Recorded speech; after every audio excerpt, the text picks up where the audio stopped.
coincidentally, you mentioned Jade Jones. I watched the documentary on her last night. The BBC one. I haven't seen it yet, but I've seen the advert.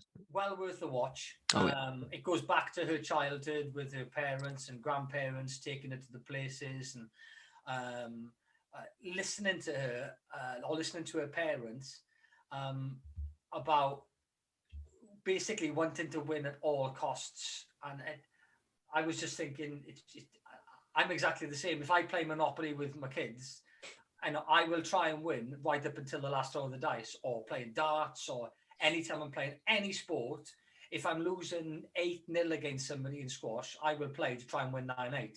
And she was exactly the same. She was playing darts with family. Didn't want to lose. So her winning ethos, as you said, this is her third. And it went through the first one, went through the second one. It was very good to watch, and down to her earth girl. Her dad's a scrap metal man, and it was it's well worth a watch. Obviously, because it's combat sport, you'd be into it, but well worth a watch. So hopefully, what do you think her chances are in this one? Oh, I think she's probably one of the biggest favourites in the GB squad to retain her Olympic title. She defended a European title. I think it was March or April. I think they had to push the European Taekwondo Championships back a bit, but she breezed through the competition in Sofia, and I know they're throwing sort of the Asian and some of the American athletes into it as well, but just the way she's been clearing people out, she's been winning by scorelines of 40, 50 points, and I think in the first 3 matches of her last European Championship run, I think she hit 114 or 120 something points to about 17. So just the difference in the cup. But like you said, that's through that winning mentality and the work GB Taekwondo have done with her. And I think Lauren Williams is the other one for Wales, one from Wales. She's a bit of a prospect as well, but she's only 20. I think she's 22, and she has been dealing with a few injuries. They fight at different weights. I think Lauren's a bit smaller.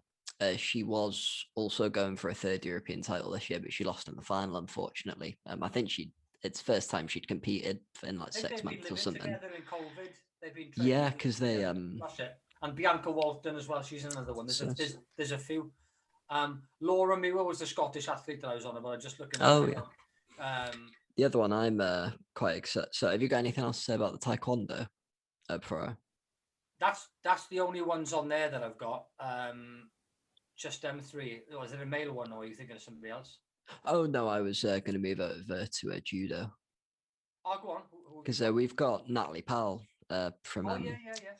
I think she's from Cardiff. I can't quite remember. South Wales girl, but she was the first ever female judoka. I think she might, regardless of her gender, actually, I think she might be the only judoka from the UK to have held the world #1 spot.